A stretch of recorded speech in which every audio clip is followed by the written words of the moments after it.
असमंजसपुर गांव का सबसे बुद्धिमान व्यक्ति था संपत। ऐसा गांव के लोगों का मानना था, क्योंकि उसके दूर के चाचा विदेश में रहते थे, जिसकी वजह से लोग हर मुश्किल में उसकी सलाह लेते थे। लेकिन हकीकत में वो जितने बड़े बड़े आइडिया लाता, उतनी ही बुरी तरह उन आइडियाज में फंसकर मुसीबत में पड़ जाता। ऐसे ही एक बार बारिश के मौसम में उसने रेडियो पर सुना, भयंकर गर्मी और लू की स्थिति को देखते हुए मौसम विभाग ने एडवाइजरी जारी किया, ज्यादा खतरा हो सकता है। तो अक्लमंदी दिखाते हुए सोचा कि क्यों ना गर्मी से पहले ही इंतजाम कर लूं। अबे अगर छतों पर मिट्टी डाल दे तो घर ठंडा हो जाएगा भाई। अरे वाह, हम घर को शेर की गुफा की तरह बना देंगे यार। संपत ने खुद अपने घर की छत पर 10 बोरी मिट्टी डलवा दी। लेकिन अगले ही दिन तेज बारिश हो गई। मिट्टी गीली होकर घर के अंदर गिरने लगी। चारों तरफ कीचड़ ही कीचड़ नजर आने लगा। अबे यार, आइडिया अच्छा था यार, बस बारिश ने धोखा दे दिया। सर्दियों के बाद जल्दी ही गर्मियों का मौसम भी आ गया। गर्मी के कारण गांव में पानी का संकट था।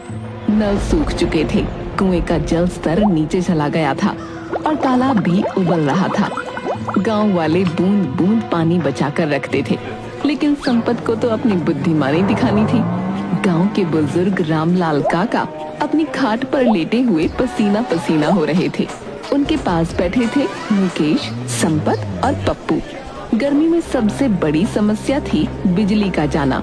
रात को जैसे ही सब सोने की कोशिश करते, बिजली गुल हो जाती और पूरा गांव पसीने से तरबतर हो जाता।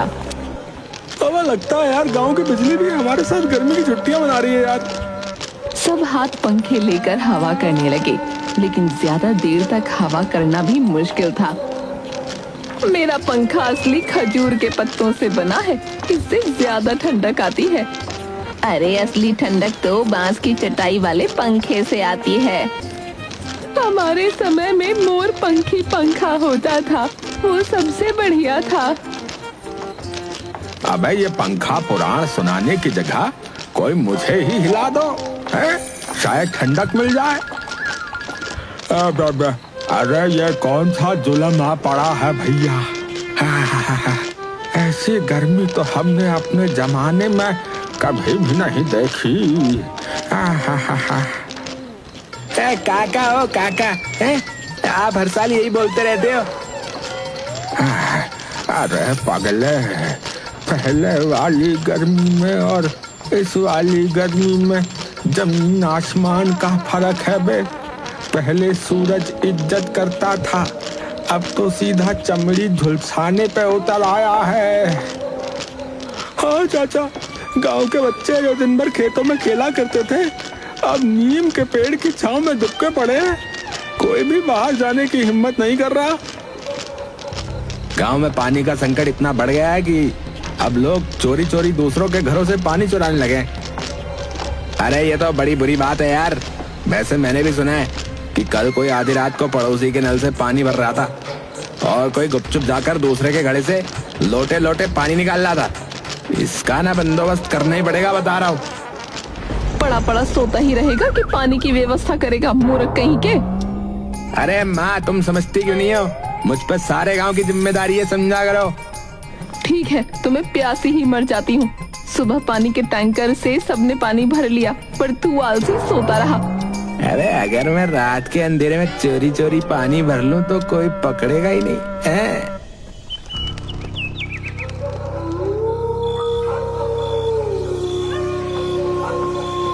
रात के समय संपत दबे पांव मोहन काका के घर पहुंचा, जहां एक बड़ा सा मटका रखा था। उसने धीरे से लोटा डाला ही था कि अचानक संपत का पैर फिसला और वो मटके के साथ खुद भी फिसलकर कीचड़ में गिर पड़ा। अरे कौन है रे? गांव वाले लालटेन लेकर बाहर आ गए। जैसे ही उन्होंने कीचड़ से सने संपत को देखा, उसे चोर समझकर ढूंढने लगे। अरे अरे मोरी भैया, कमर टूट गई रे। अरे ये तो अपना संपत है, तू यहाँ क्या कर रहा है रे? चाची, मैं बस देख रहा था कि आपका मटका जो है सुरक्षित तो है। अबे मटके को देख रहा था या नहाने आया था? हाय भैया, मैंने तो पानी लाने को कहा था और तू नहाने ही बैठ गया। अरे पूरे गांव की जिम्मेदारी है मेरे ऊपर। संपत के बहाने सुनकर सब हंसने लगे। आखिरकार संपत पकड़ा गया। संपत की अच्छी पूजा की गई। दूसरी तरफ कुछ ही दिनों बाद ऐसी गर्मी में गांव की बिजली भी कट हो गई। संपत ने फिर सबको समझाते हुए कहा, अरे भाइयों, मेरे चाचा विदेश में है, विदेश में सारी जिम्मेदारी मेरी है। ऐसे मौकों पर विदेशी सरकार के खिलाफ आवाज उठाते हैं।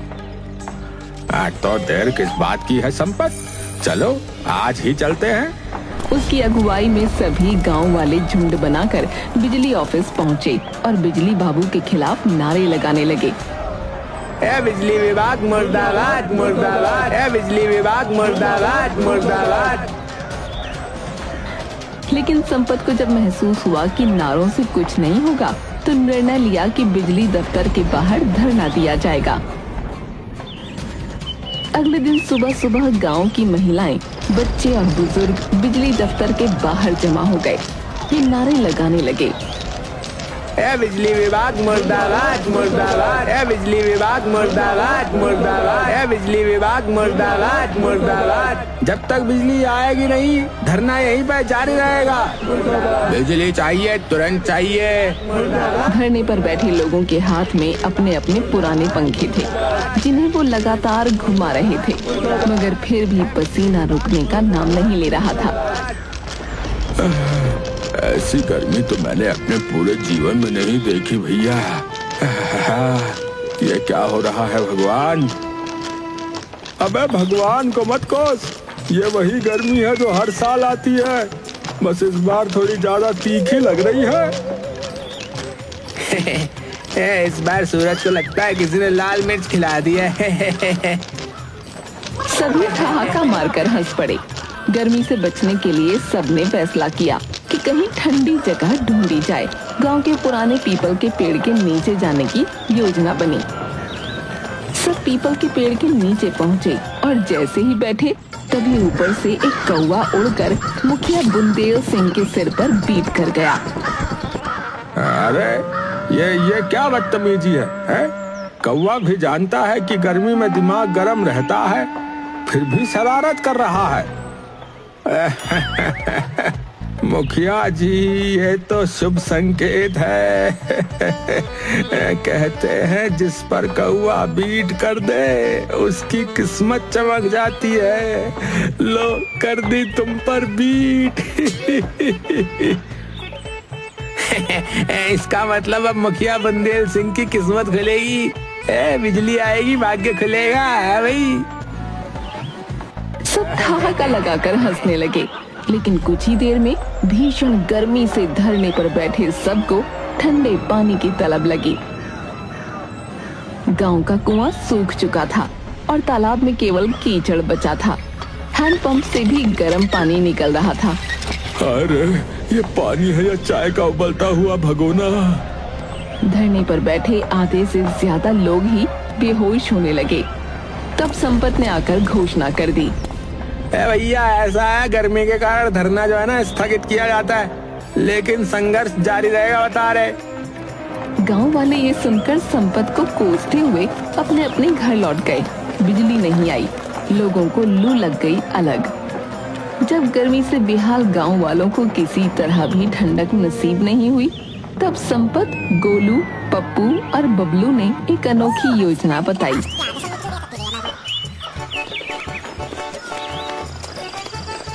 ये देखो भाई, शहर में लोग ना फ्रिज में ठंडा शरबत बनाते हैं, समझे? लेकिन संपत बेटा, अब बिजली तो है नहीं गांव में। अरे काका, ये पूरे गांव की जिम्मेदारी है मुझ पे, समझे? कुछ तो सोचना ही पड़ेगा ना, भला आप लोगों को ऐसे कैसे छोड़ सकते हैं? संपत ने फिर गांव को ठंडा शरबत उपलब्ध कराने के लिए एक अनोखी योजना बनाई। काका, क्यों ना तालाब को शरबत से भर दिया जाए, इससे लोगों को राहत मिलेगी। पर ये कैसे हो सकता है बेटा? मेरे चाचा विदेश में रहते हैं, वो जब गर्मी पड़ती है ना, तो वो अपने तालाबों को शरबत से भर देते हैं, फिर आनंद ही आनंद हो जाता है। मुझे लगता है अगर नींबू पानी को शरबत बना सकता है तो तालाब के पानी को भी शरबत बना देगा। वाह, बिल्कुल बिल्कुल सही कहा, बिल्कुल। पूरा तालाब नींबू पानी बन जाएगा, हैं? संपत ने सच में 50 नींबू तालाब में निचोड़ दिए, जिससे पानी का स्वाद तो नहीं बदला, लेकिन तालाब में रहने वाली मछलियां मरने लगीं। अरे संपत, तू तालाब में शरबत बनाने आया था या मछलियों का कब्रिस्तान बनाने रे? बेटा, कुछ तो दिमाग लगाया कर, है? तुझ पर जो है सबकी जिम्मेदारी है। आखिर तेरे चाचा यूं ही तो विदेश नहीं चले गए, उनका खून है तू, उन्हीं की तरह बुद्धिमानी के उपाय लगाया कर। लगता है चाचा कुछ गड़बड़ हो गई। चाचा ये देसी मछलियां को समझती नहीं है, विदेशी मछलियां तो आराम से शरबत पीती हैं। इसी बीच ललिता ताई की बेटी छबीली की शादी होने वाली थी। छबीली संपत को बहुत पसंद करती थी, पर बेचारा चुप रहता था। एक दिन जब गर्मी में ताई की बेटी को लड़के वाले देखने आए, तब ताई बोली, बेटा, इस गांव की जिम्मेदारी तेरी है। इस गर्मी में कल घर मेहमान आ रहे हैं और बिजली भी कटी हुई है। बेटा तू ही कुछ कर, बात छबीली के रिश्ते की है। अरे वाला, ये भी कोई कहने की बात है ताई, है? तू चिंता न कर, सब हो जाएगा। संपत ने मेहमानों की व्यवस्था गांव के मुख्यालय में कर दी और चारों तरफ मोटे पर्दे लगा दिए। बाहर चलने वाली तेज लू के कारण हॉल के गीले पर्दे हवा से ठंडे हो गए। अंदर भी हाथ से खींचने वाले पंखे लगवाए गए थे, जिनके कारण मेहमानों को कुछ परेशानी न हुई। तब लड़का बोला,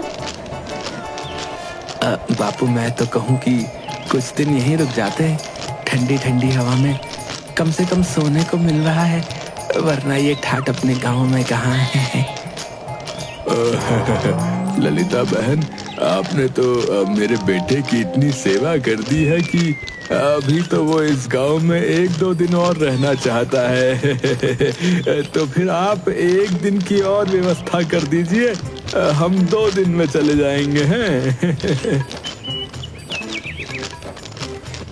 उसकी बातें सुनते ही ललिता ताई और संपत दोनों के होश उड़ गए, क्योंकि ना तो पंखा चलने वाले लड़के और ना ही मर्दों को गीला करने वाले लोग मौजूद थे। गांव में पानी की कमी थी, इसलिए किसी को भी संपत का ये आइडिया पसंद नहीं आ रहा था। कुछ घंटे की बात कहकर संपत ने सबको मनाया था, पर फिर पूरी रात ये कार्यक्रम करना खेल नहीं था।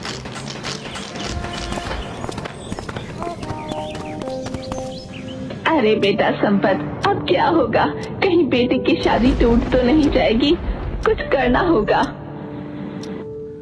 अरे ललिता बहन, ये भी तो सोचो, एक तो गांव वालों ने बेटे की शादी के नाम पर अपने घर से थोड़ा थोड़ा पानी दिया था ताकि कुछ घंटे गुजर जाएं। अब पूरी रात के लिए भला वो पानी कहाँ से देंगे? हे राम, फिर तो ये रिश्ता टूटा ही समझो। अरे ललिता, बगल में लड़का और शहर में ढिंडोरा वाली बात क्यों करती हो? अरे अपने संपत में क्या कमी है? छबीली की शादी संपत से क्यों नहीं कर देती? अरे रामू जी, मैं तो ये सोच रही थी कि ये बहुत बढ़िया रहेगा। अब तो संपत ही मेरी नैया पार लगाएगा। तब तक लड़के वाले जाकर ललिता ताई से कहते हैं, अरे बहन जी, ये कमरा आज कैसा बन गया? कुछ देर पहले तो यहाँ जन्नत थी, अब ये तंदूर नजर आ रहा है। अरे समझी जी, अब आपकी इज्जत इसी में है कि आप अपनी इज्जत बचाकर चले जाएं। हमने अपनी बेटी के लिए दूसरा लड़का ढूंढ लिया है। हमें आपके घर अपनी बेटी नहीं भेजनी। अब तो यहाँ से आप 9-2-11 ही हो जाइए। लड़के को रामू काका की बात सुनकर बड़ा गुस्सा आया, वहाँ से चला गया। ललिता ताई भागते हुए संपत के पास पहुंची और बोली, बेटा संपत, अब तो हमारी इज्जत तुम ही बचा सकते हो। मैंने फैसला कर लिया है, मेरी बेटी छबीली की शादी उस मुहूर्त पर तुमसे ही होगी। तुम्हें ऐसे कोई एतराज तो नहीं ना? संपत को तो मानो मुंह मांगी मुराद मिल गई। उसके दिल में लड्डू फूटने लगे। वो तो पहले से ही छबीली को पसंद करता था। वो बोला, अरे मुझे भला क्या एतराज होगा है? और संपत ने शादी के लिए हाँ कर दी।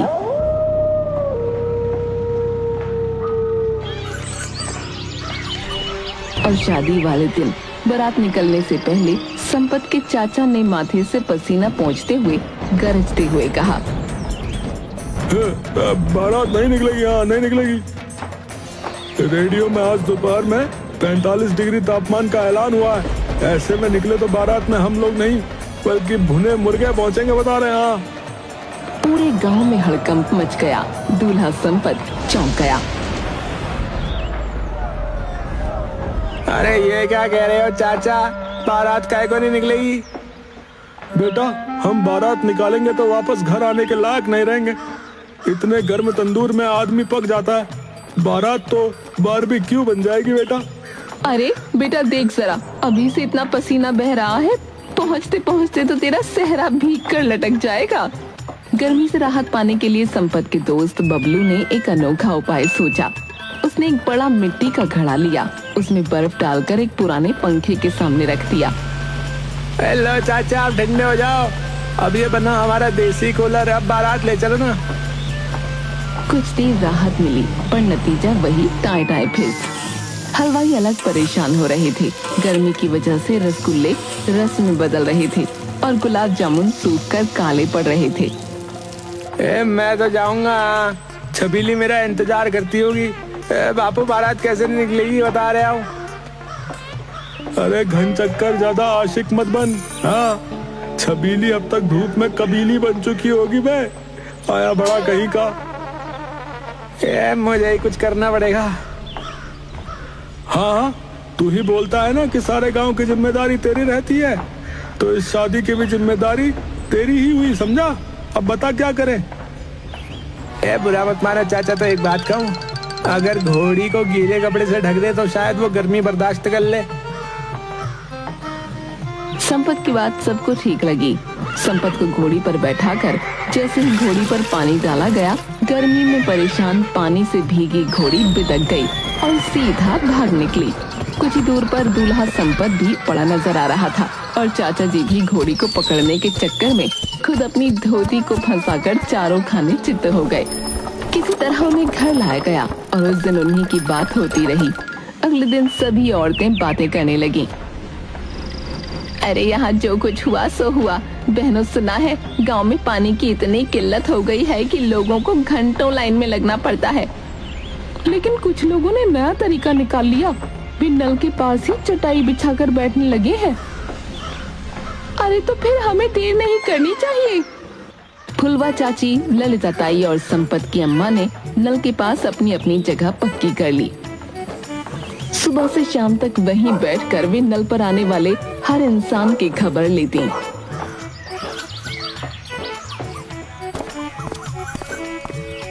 अरे ललिता, कल तूने 2 बाल्टी पानी भरा था, आज फिर आ गई।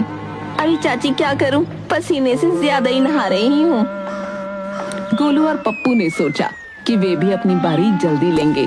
उन्होंने वहां आकर अपना तौलिया डाल दिया ताकि लगे कि उनकी जगह पक्की है। लेकिन जब वो 2 घंटे बाद लौटे तो उनका तौलिया गायब था और उसकी जगह रामलाल काका की लुंगी टंगी थी। अरे ये हमारी जगह थी। अबे पानी की लाइन में पहले आओ और पहले पाँव चलता है, समझे? इसी तरह गर्मी के कहर को सहते हुए गांव वालों ने अचानक एक दिन देखा कि आसमान काले काले बादलों से भर गया है। जोरदार बरसात होने वाली है, जिसके साथ ही सभी गांव वाले अपने हर दुख सुख को भूलकर नहाने लगे। बरसात का मौसम शुरू हो गया था।